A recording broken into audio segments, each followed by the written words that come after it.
This podcast episode is number 1 in a series of 6 episodes in which the 2023 R.A.I.C.E.S Fellows come together to discuss arts investment, their practice, and their fellowship projects with their host organization. To listen to the additional episodes in this series, make sure to follow Teco, Mission Cultural Center for Latino Arts, and Galería de la Raza on all social media platforms. Welcome back to the Galería de la Raza podcast.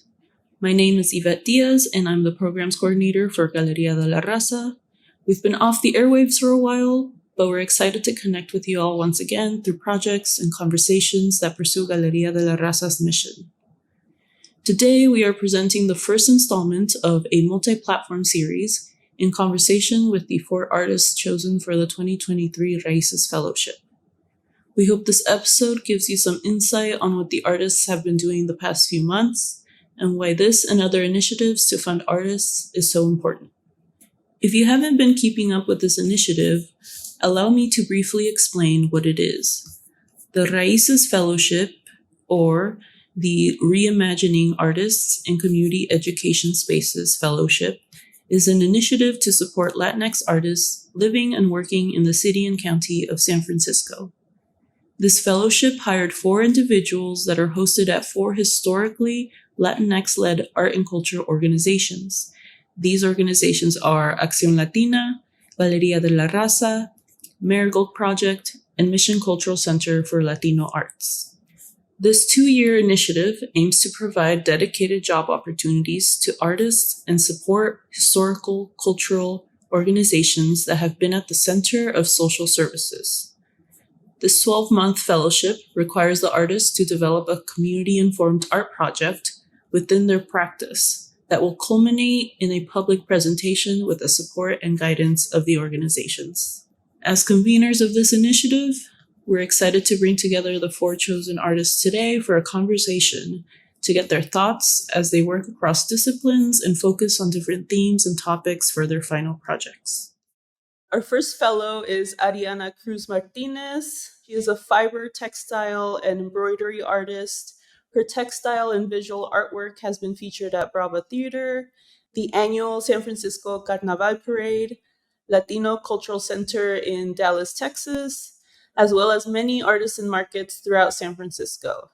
Sewing and creating since the age of 6, she has explored and pursued knowledge in all forms of fashion, design, garment construction, textile creation, and embroidery art. She is the current creator of Sew Frisco, a wearable thread art brand inspired by memories and life growing up in the 7x7 through hand-embroidered iron-on patches and pins. She shares her love of sewing through various community workshops, from hand sewing to creating costumes. Hi, Ariana. Thanks for being here with us today. Hey, how's it going? And I'm happy to be here. And our next artist is Calixto Robles.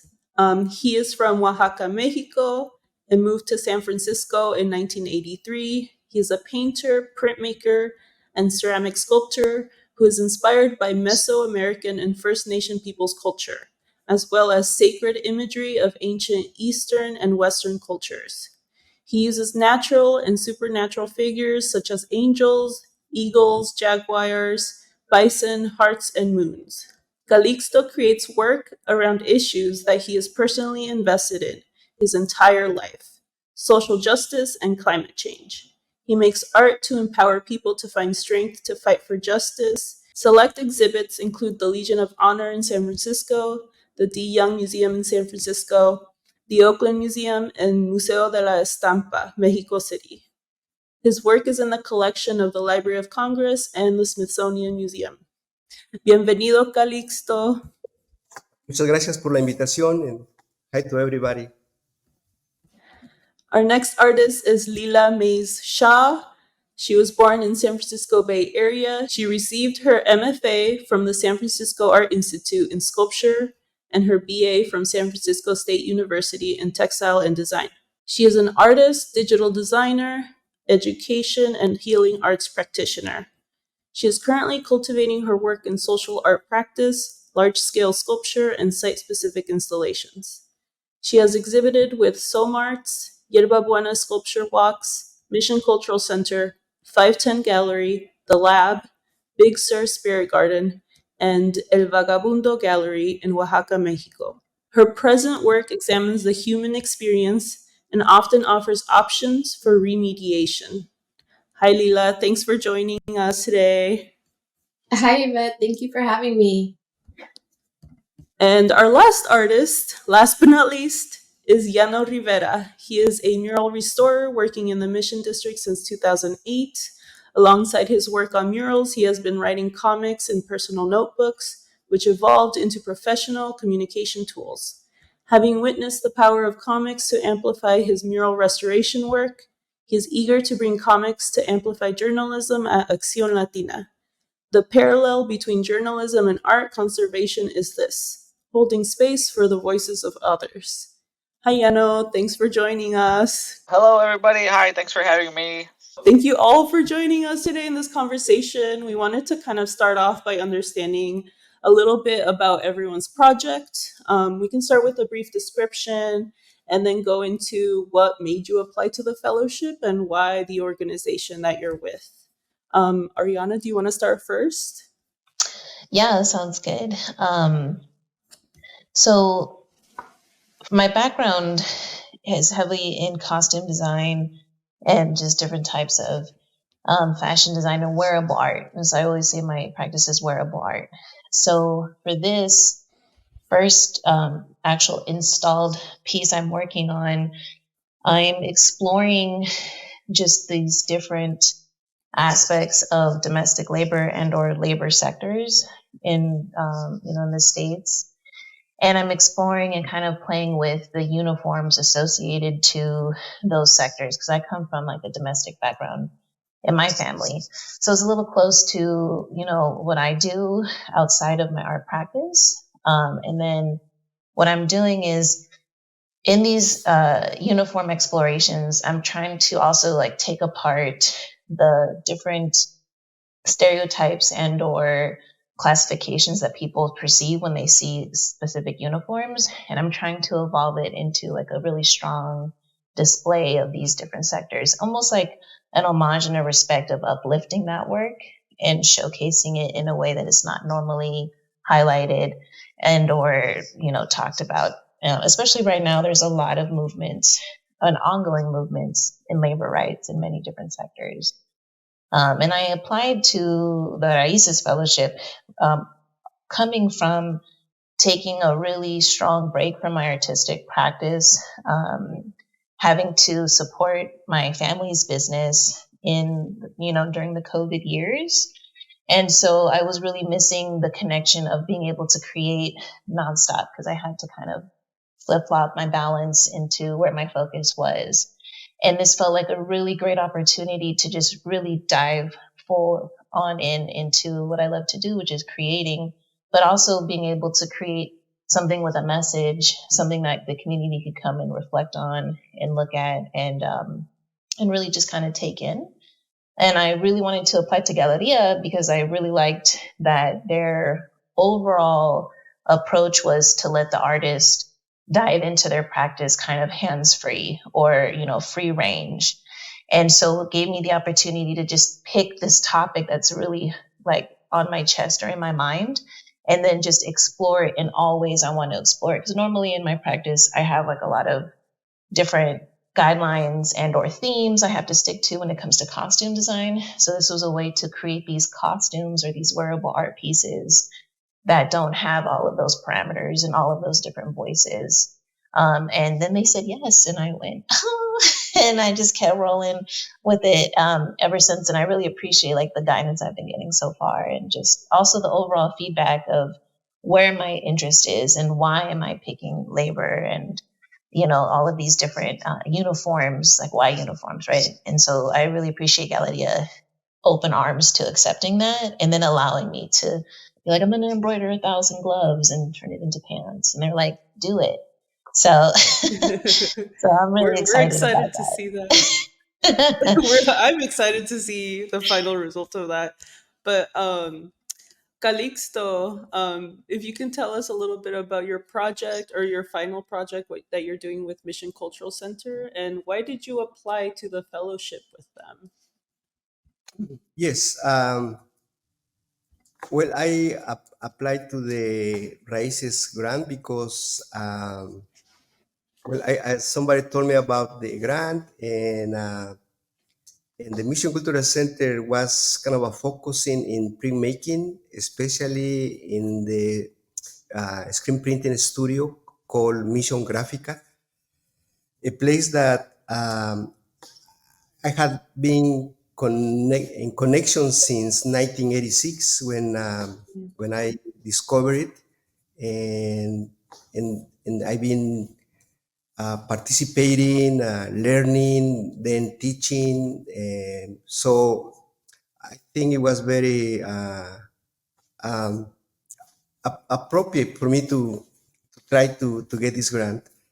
Um, I was very honored that they choose me, and my project is about printmaking, screen printing, and it's something that I've been doing for following um, the traditions of a lot of artists who come to Mission Gráfica and they do posters for the community. So working with people like Juan Fuentes, Esther Hernandez, seeing the work that they produce, kind of inspired me to do my posters, to do posters for the community.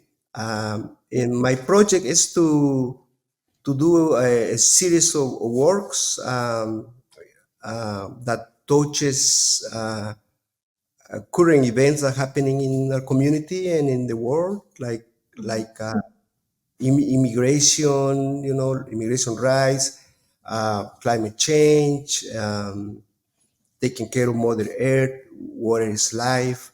So my project is to make posters that somehow uh, inform people of what's happening.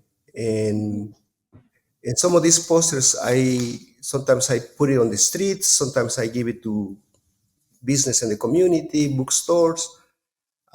In my final um, project, we'll be having a show at the Mission Cultural Center in January, where I will show all the works that I've been doing. Awesome. Thank you. Yeah, posters and printmaking have been a very big tool for activists and just getting the word out in community. I mean, we've here in the mission we've really seen that that history, right? And I appreciate you carrying the that tradition. I'm excited to talk a little bit more about your project. Um, Lila, can you tell us a little bit about your project and why did you apply to the fellowship, and especially with Marigold Project? Yeah, so Marigold Project I've been working with off and on for 20 something years, mostly as a volunteer. And so it's a organization that I've held pretty close to my heart. And in the time I've been doing that work, I've always thought of projects that I want to do in the community, but never had capacity or resources to do that. So I actually have several final projects that I'm working on. Maybe a little bit more than I can chew, I'm realizing, but there's nothing like the hustle, right, in the Mission District. I feel like we all have one. So the one of the projects that I'm currently working on is called Golden Threads in Oral History, and I'm installing right now 6 altars into storefronts through the Mission District, highlighting lives of ancestors who have passed, who I think wove these beautiful golden threads into our community, who were like everyday heroes who went and taught, like, for example, Sarah Ramirez, aka Roxy Brown. She was this amazing bee girl that like taught dance, with the kids throughout various community centers.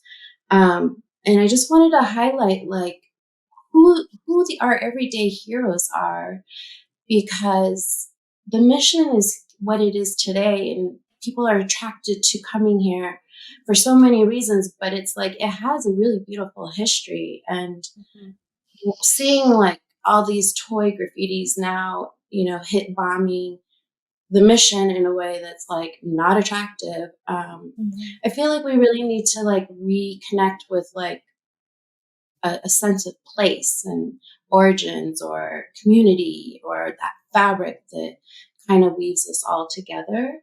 So that's in saying all of that, the Dia de los Muertos, the Marigold Project was the perfect organization to like have these conversations that I'm really interested in having. And it's been great to work within an organization because I feel like as an artist, you're always looking for access, especially like if it's a social art project or something that you need some type of engagement or participation. And the Marigold Project has been able to not only offer me like a team approach to this, but like access in a way that most people, if you're just like an artist saying, hey, I'm an artist and this is what I'd like to do with you, it's much better if you have somebody that can, an organization within the space. And then people are like, oh yeah, you have like you and a team. And it gives people, I think, an opportunity to feel a little bit more secure that it's not just you that's doing it alone, right? There's like a group behind you. Yeah, and collaboration. yes, and that's really special in and of itself because I think oftentimes as an artist, there's that element of like, this is your business and you need to get out there and you need to do all these things. But it's really nice to sometimes turn to somebody and say, hey, this is what I want to do. These are where I'm, hitting a little bit of like barricades. Do you have suggestions or ideas of how to move through these? Or like, for example, yesterday I went into Accíon Latina and I saw Yano and I was like, one of the store owners wants to highlight the story of this poet in the mission. And I'm not really sure who to talk to about his story, like who I need to interview. And Yana was like, come down. I went down and within like 2 minutes, I had like 3 names and a video somebody had put together. And it's just really nice to have that. It's almost like familia, right? You go over to your cousin's house and you're like, oh my gosh, this is happening. I need to figure these things out. And then your cousin's like, oh, you should just A, B, and C. And you're like, oh yeah, okay, great. So it's been really great having that, that like not just my organization, but like connections to other fellows and things of that nature. It really feels like there's more purpose and support within those spaces when you're trying to push forward and move ahead. Speaking of Yano, Yano, how about you? Tell us a little bit about your project, your final project with Accíon Latina, and why did you apply to the fellowship with them? Yeah. So the reason why I insist is still random. I applied at random. Shows up on Instagram. You're like, all right, I'm just gonna apply something. So it's very random. And I feel, like Calixto said, also very, and Ariana and Leela, very lucky. The project is the project. My project is kind of the application of a concept that was created by Paul Flores and Fatima Ramirez and Josue Rojas and a couple other cats that I don't know their names. Their project is called History Matters in the Mission. They just completed San Francisco Museum of Modern Art installation. The 80s matter in the mission. And now what I'm doing is the 90s matter in the mission. And then in the next year, the next applicant will do the 2000s matter in the mission. It's in Paul's words, what we're trying to do is activating the archive. That's a very open activity. I'm doing it through comics. I've been writing a lot of comics since I was a little kid, and anyways, that's kind of the gist of it. It's very happy to be here. Yeah, and I think as you're talking about archive and history, and I think I'm curious to understand like what conversations are coming up for you working with like Acción I'll, Latina and their archive? I'll say this. The popular phrase is, I believe the popular phrase is that journalism is the first draft of history, and Mhm. within Acción Latina is the newspaper El Tecolote, which makes El Tecolote the first draft of history for the Mission District, and that's the archive that I'm dealing with, and it's a pretty cool resource, and it's like Mhm. How about you, Calixto? What do you what conversations are coming up when you are working with Mission Cultural Center and the maybe archive of Mission Grafica or understanding the archive of Mission Grafica?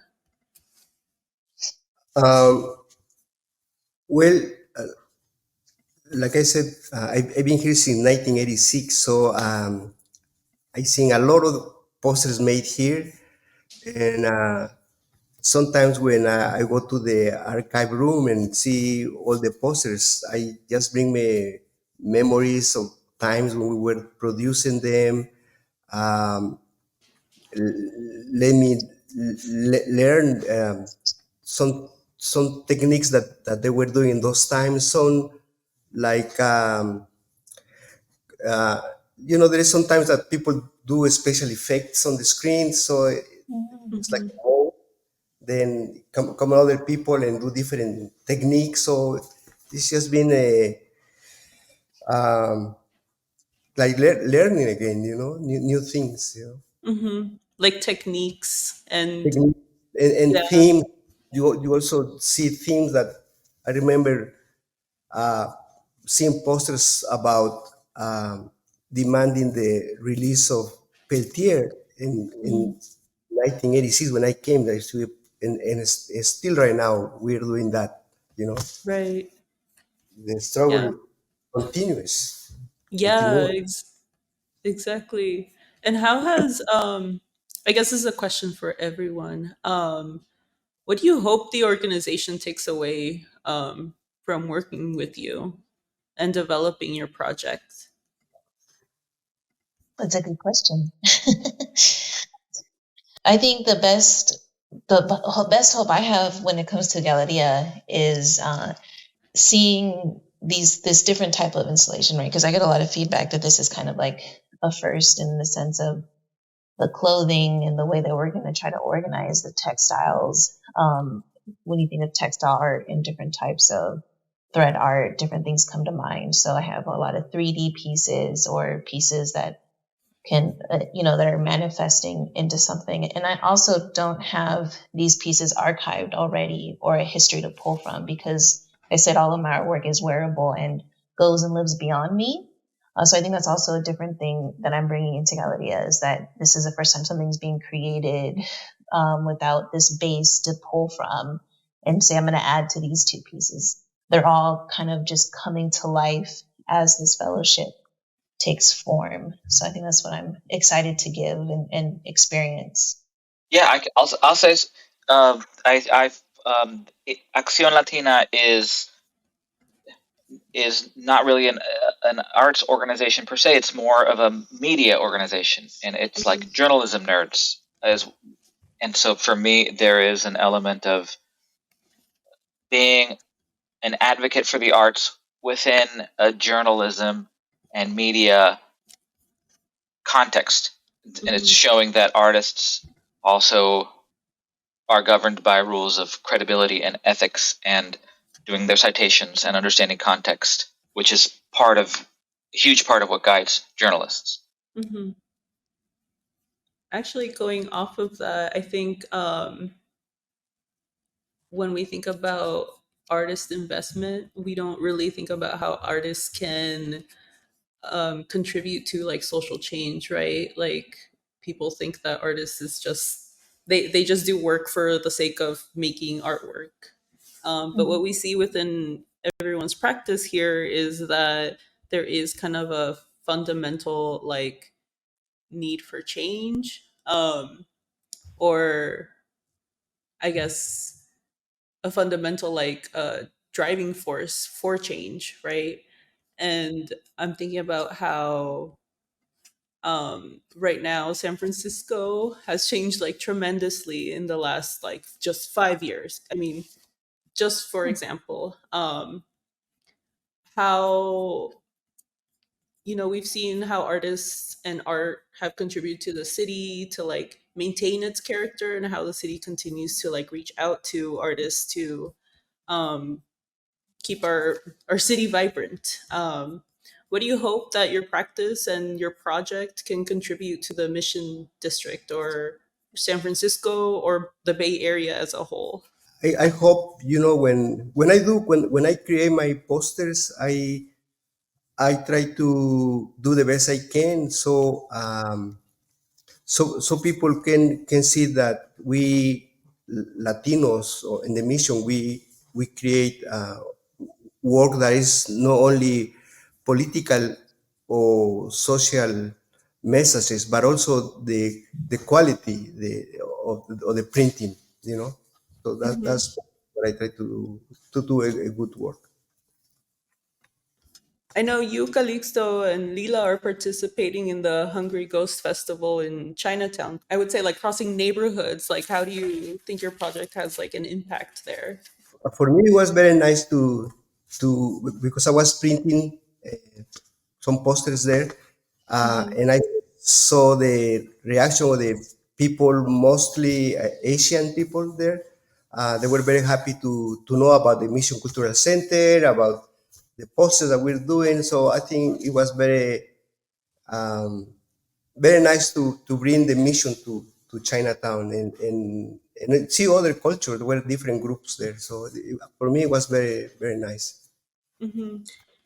Yeah, it was a pretty magical experience for me. I'm working on a social art piece called Ancestral Wisdom, where it's a collection of, I'm going to start over right there. Ancestral Wisdom is a card where you fill out in memory of blank who said blank.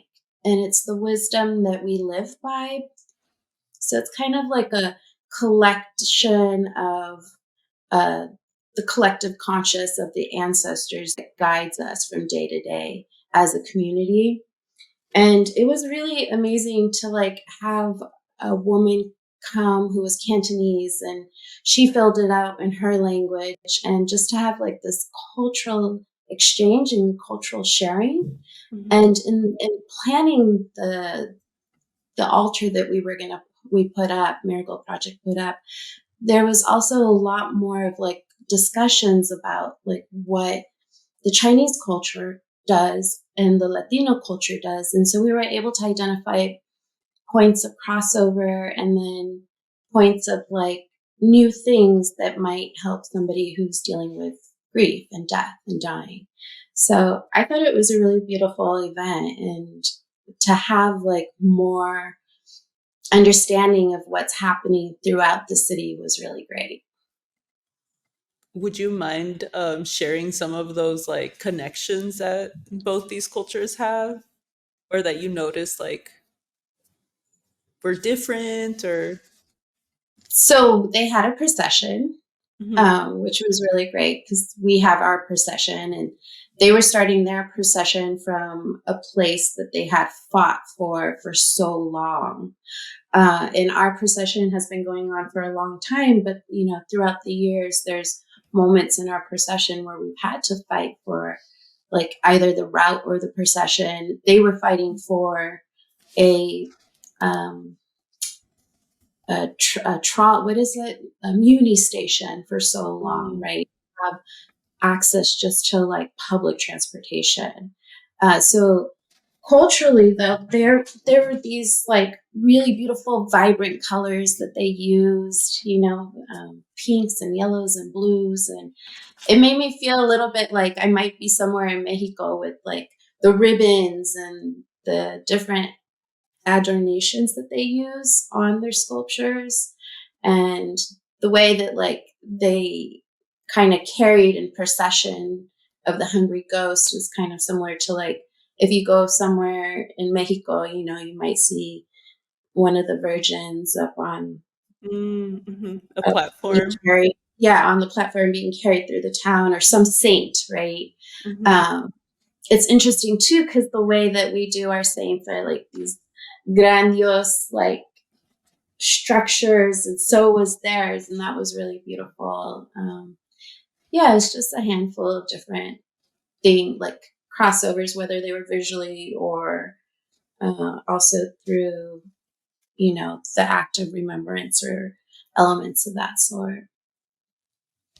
Thanks for sharing that. Ariana, can you answer that same question also? Like, what do you hope your practice can contribute to the Mission District, San Francisco, or the Bay Area as a whole? As a whole, like everything encompassed, I hope that I don't know if I want to. Obviously, I always want to see change, but I think the better word for me is a pathway, because I have just different, backgrounds of what I consider the ways I've studied, learned, and gone through things in life. And so my hope is that I create a pathway for, like, I do a lot of work with the youth so that the youth can see that every art form and practice has potential to, be successful in what success is to them. So I hope that the work I do, they can see and not follow my path, but see that it is an open path that they can take and flourish and grow, so that that next generation of creatives behind us feels empowered to push through and apply. Because even applying can be, for these types of opportunities, can be very overwhelming. So yeah, I hope that that's the biggest thing, is that they can see that it's been done in similar faces and similar backgrounds and similar, like I'm an artist, but I'm like this type of artist, and that, those pathways they can follow down and see the same successes that I feel like I've been working really hard to get to. Ariana, I haven't met you in person, but just like reading about you and seeing the work that you do, like I feel like it's really beautiful to see in your work the time that you've spent doing it. And it's just, it's like when you talk about like how you want to impact the kids, it's just a reminder to me of like, you can take anything that you're passionate about and make it your art. And if you invest time and, being really like adamant about like exploring all the avenues to it, it can really flourish into like this most amazing art form. Thank you. I really appreciate that, Layla. It's really nice, because that's what I really hope to do. Everything has been, I always say it's like a guerrilla work up, just different obstacles to go through. So I'm just feel like really honored to be in the same space of everybody, because I feel like you all have such a strong history in what you practice and what you do, and an educational background behind that. So it just feels like really good to push into this space too. So thank you. Really I think sweet. that also leads me into another question. Like, what challenges have any of you kind of met in the process of like the fellowship, that you think you or that you didn't think of, like, within your process? Whoa, Nelly. Whoa, Nelly. Whoa, Nelly. I'll say this. Newspapers fly at a pace and a clip that is unfathomable to people who work outside of newspapers and media. It goes so fast. They even talk fast in the office. Like the speed at which they speak is in some way a reflection of the velocity that they fly at as they're doing this work. It's Acción Latina has the newspaper, it has events organizing, it has curating, it has fundraising, and all of these things are high stress, and all of these things are going at just like the speed of as fast as you can possibly do them. So there is absolutely, and for at least for me working with Acción Latina, an element of speed that is overwhelming and thrilling and electrifying, and like all electric light bulbs can lead to burnout. And I think that's in some ways perhaps a reflection of the environment of journalists and organizers and fundraisers and curators. Well, that's a good point that you bring up, though. I mean, I feel like in San Francisco, we see like the news cycle just going like crazy, right? Especially with like how everything's shutting down downtown. And I think sometimes artists are a good, um, like reminder. They like remind folks, like, okay, let's think about this critically, right? Like, how do we take in this news and filter it and create something out of it? The work of El Tecolote is what is called advocacy journalism. Mm-hmm. They are taking the temperature of journalism locally, nationally, and internationally as a kind of big picture climate thing. Within that big picture climate thing, they try and focus on, not they try and focus. I have been invited to write editorial cartoons for El Tecolote, where looking at the greater climate environment of media, finding specific, let's call them targets, of people who are doing things that are perhaps hypocritical, perhaps ironic, perhaps flat out wrong, and finding specific people, specific news articles that they've written or things that they have said on television or on radio, and quoting them and taking their quotes and as a credible source and bringing in other credible sources that compare and make fun of them. I like to think of it as punching up at different media organizations. We've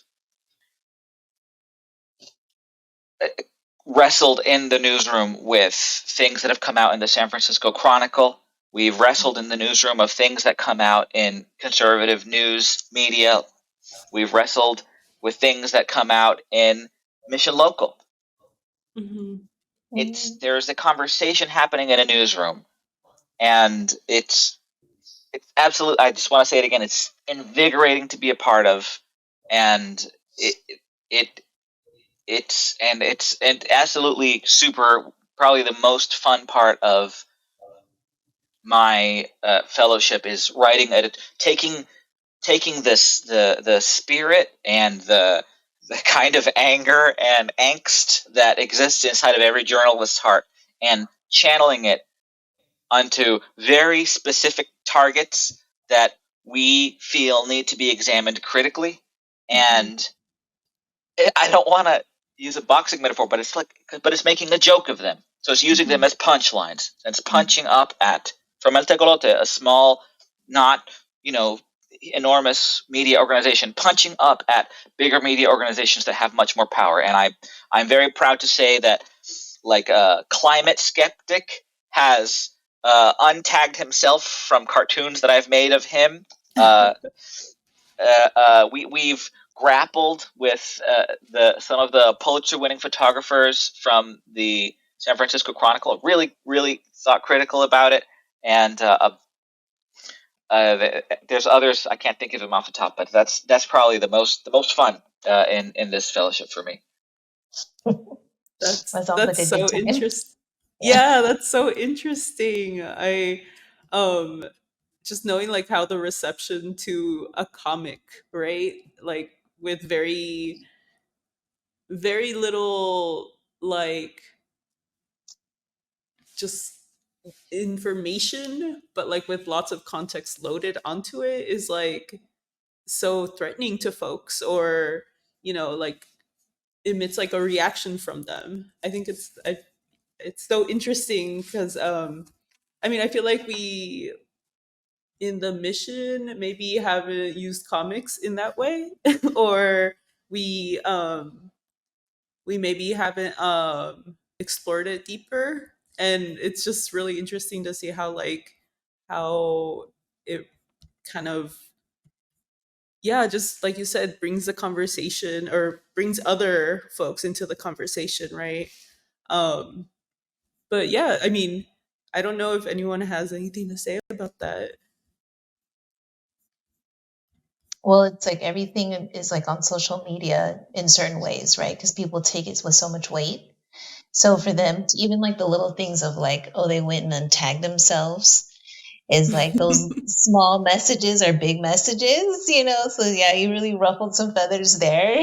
I think they just keep doing what you're doing, even though it's a lot, right, to be that voice. But obviously you're doing it right. So It's been really fun. One day, Yano and I went out and he brought along a few of his comics. Mm-hmm. And it was really interesting to see how different people responded to the same comic. Mm-hmm. At one point, we did go to Adobe Books. They had like a whole really awesome comic curated exhibition in the back. I think it was curated by Ivy. And Yano gave her his comic, and she was able to see like multiple layers of why this comic he created was so interesting, and so many people had missed like, you know, who it was exactly he was addressing or exactly what it was that the narrative was about. But she was able to depict like every layer of the comic. It was so great. And it's interesting because I don't think people think of comics as like a graphic form of information when they are, you know, depending on who the artist is that's curating them. And so it's been really beautiful to see like Yano have this one person able to connect all the dots of his comic. I can tell you exactly. I remember what so this was one of my first comics, and it is I'm showing it to the people on the screen, and it's a cartoon of our San Francisco District Attorney Brooke Jenkins, and behind the kind of court bar is the chief of police. I think his name is Bill Scott, if I'm not mistaken, and the mayor, London Breed. And they are all dressed up in costumes as the superhero / anti-superhero character, Judge Dredd. And this was in the context of the shooting at what was a Walmart or a Walgreens on 3rd Street. And a young transgender woman was losing it, and then the security guard came and just got into a tussle and made the really stupid mistake of blasting the person. And then Brooke Jenkins looked at the evidence and decided not to press charges. And so there was a question there of, was that something that Brooke should have done, or was that something that should have been left to a jury? And there is a whole, like I ran that comic by lawyers. There's a whole thing going on. So what happens? But when I was walking with Leela down the street and we were showing it to different people, I was showing it to people because I was concerned. Did they get it? Was the punchline landing? Did you get the joke? And most of the people didn't. There was a thing, either people didn't know who Brooke Jenkins, the district attorney, was, or they didn't know who Judge Dredd was. And so it brings up a question which I brought up with my comedy nerd friend, which is, if you have a joke and the joke has credibility and the punchline punches, but nobody laughs at it, do you still say it?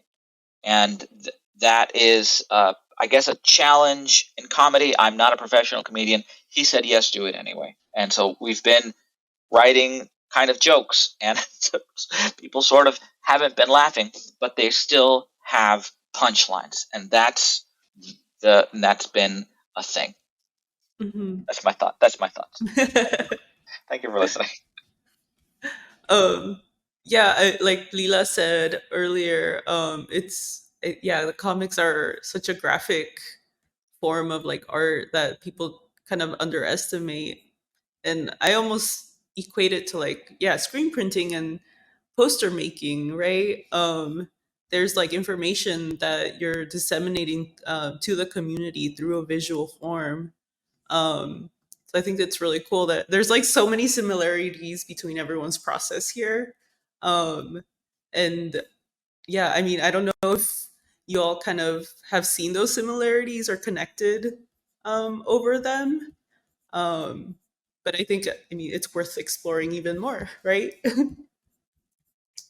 Um, Something that the question that you asked about challenges during this process, Yeah. and my one of my problems, my challenges is that when I have to do something, my brain kind of closes, like for this project, I was trying to think, "Oh, what should I do?" And my wife, who she's an artist too, she said, Calixto, just relax. You do all these posters before, and you just have to, just relax and just start doing it. Anyway, so for me, that's one of my biggest challenges, to try to get the ideas when I have something that I have to do. Um, Even though I go to the internet and I investigate and read about the themes that I'm gonna do, but it's still so hard for me to get the image. But during this process, I think it's getting a little better. So they are flowing a little bit better now after some time. So anyway, Has has the reception to your prints or posters been very different from Yano's reception, or people like reacting to Yano's comics? um, but but the pieces that I've been doing, people have reacted good. They like Hmm. what I'm doing. So it hasn't been so um, similar to John's reactions. So at the Hungry Ghost Festival, I will say, like, there were so many people walking around with Calixto's print, Hmm. and it was really beautiful. Do you want to talk a little bit about that print? I thought it was amazing. Yeah, actually, um, I had to. I was also that day. I also am a part of the Native American Health Clinic. I've Hmm. been assisting to the wellness programs that they had. They had a program with drumming, with the big drum and singing, and I've been doing that for like 9 years. That it really gives me a lot of inspiration and healing, and also learning about the way of the Native American, who are very similar to Native Mexican or Latin American. Hmm. Respect to Mother Earth, respect to the elders, and anyway, so they invite me that day to also do a print for them at the Native American Health Center, and go and print it there. And also the Mission Culture. I didn't know the Mission Cultural Center was gonna have a stand there too. So I had to go to.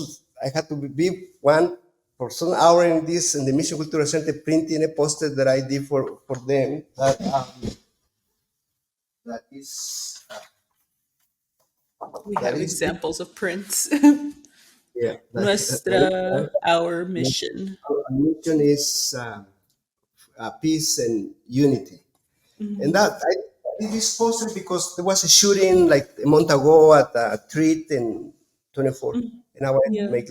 make something that's about peace and unity. Anyway, so so I had to do that poster that Lila showed you with the Native Americans, and Yeah. then go and print this other one. So yeah, it was. I feel very very happy and honored to be doing these both works, to spread the word of peace. And Hmm. So this poster says "All tribes sacred," mhm. and we were in Chinatown, and to see like that form of unity within that space, Hmm.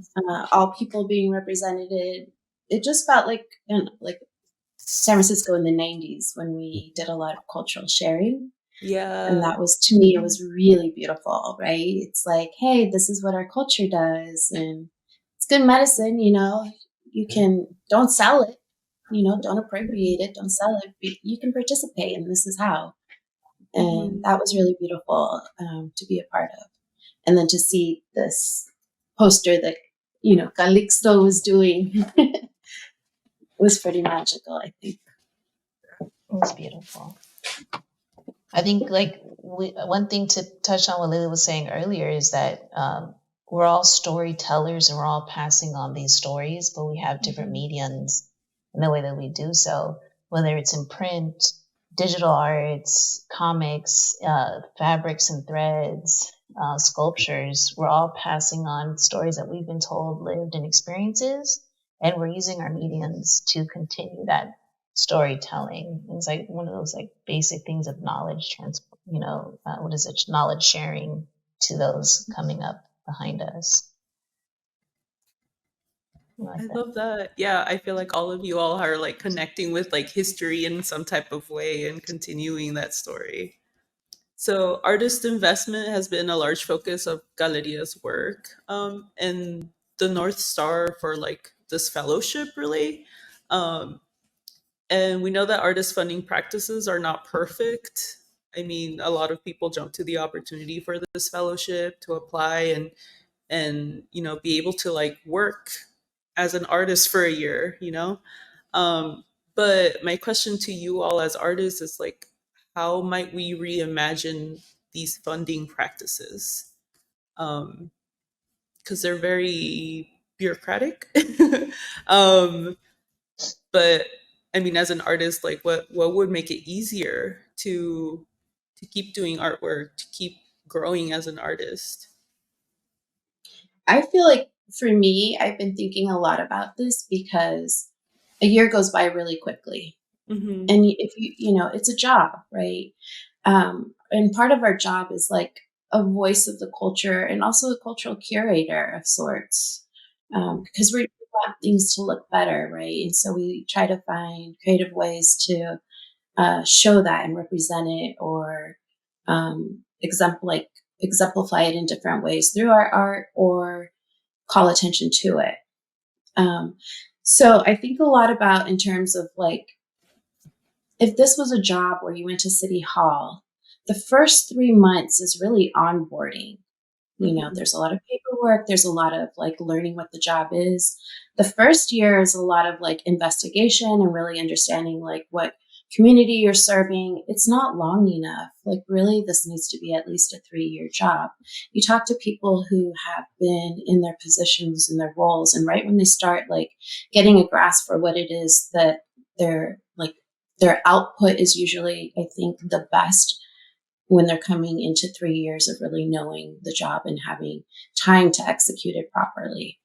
So for me, it's like, well, this should really just be a built-in job in a lot of community organizations, or, other spaces as well, and in addition to other spaces. Just because it is really important that we have different ways to provoke and change and create, and through it all, it's really like we're connecting a lot of dots too. It's not like you just get to show up and do whatever you want. Like everyone here has invested a lot of time and resources into it, but we don't get paid or recognized the same way that somebody at a 9-to-5 might, or a job that's on the books type thing. Mm-hmm. Yeah, I definitely agree in the sense of the idea of finally still trying to find your footing, but also realizing, oh, we're almost halfway through, which means I also need to start getting ready for what's next. So it's like you're already having to prepare for the next chapter, or how this income is going to change in the next few months, while still trying to be fully immersed in what you're working on. If we're looking at a bigger picture, right? Because like creating and waking up every day and getting to do what you love to do is amazing. Something I've strived for a long time.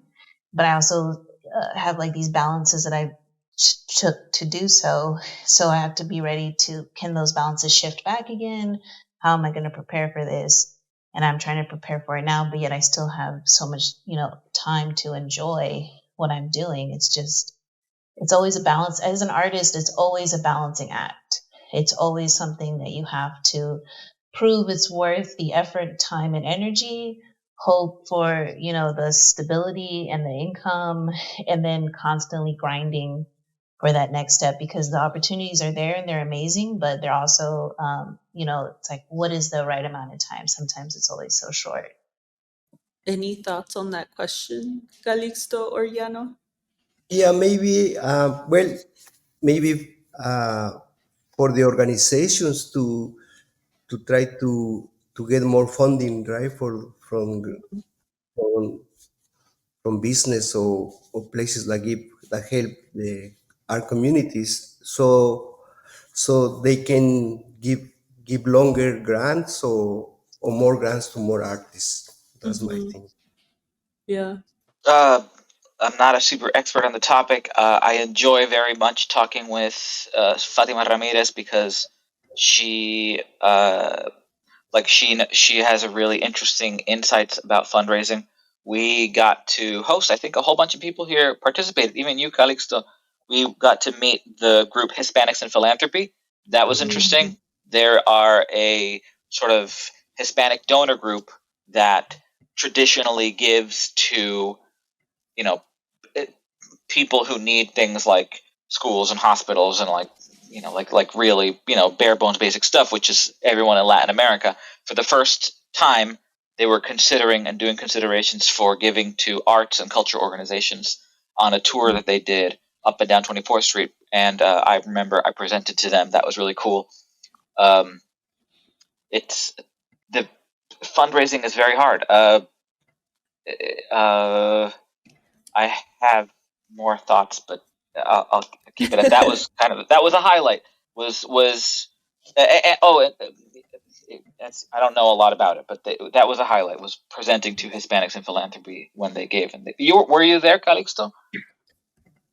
I was here at the Mission Cultural Center where they came and we showed them the the Mission Cultural Center, Mission Gráfica. Yeah, it was a big reception that we have for them. Yeah, they stopped by Galería also, and we had a small presentation as well. Mhm. Um, yeah, these are all great suggestions. I mean, I definitely feel like, well, now recently I've been seeing more like fellowships for artists at several organizations or foundations are releasing applications. And it might just be because I'm hyper aware of it all, since that's kind of our focus, really.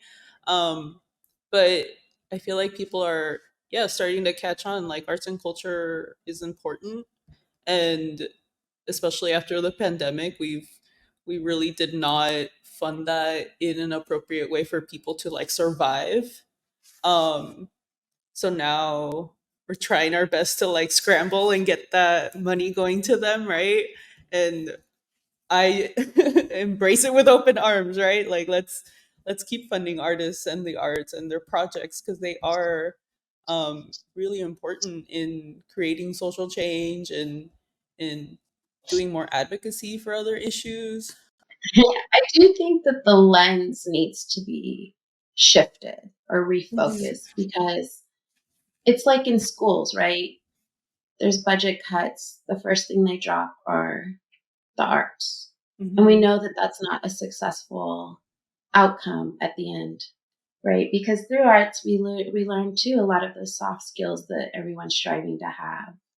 Right. Um, so I think that the lens right now, it's always like and then if we have money left over, it can go to do something where we employ artists. Mhm. I think the lens needs to be more like artists are a part of the core group of people that you need to have on board, because even like Marigold Project, I show up for, they have creative meetings once a week, and that's really important, because it's not just creativity is in the way that you fundraise. Creativity is in the way that you execute things. It's a touch point in everything that the organization does. Mhm. So it really needs to be an integral part, an artist on staff, an integral part, I think, of operations and systems in place. Yeah, I agree completely. I just wanted to, Adi, were you did you do also the Hispanics in Philanthropy? Uh, that me and Calixto did. Like, did you meet them and like say hi? Like, my name's Ariana.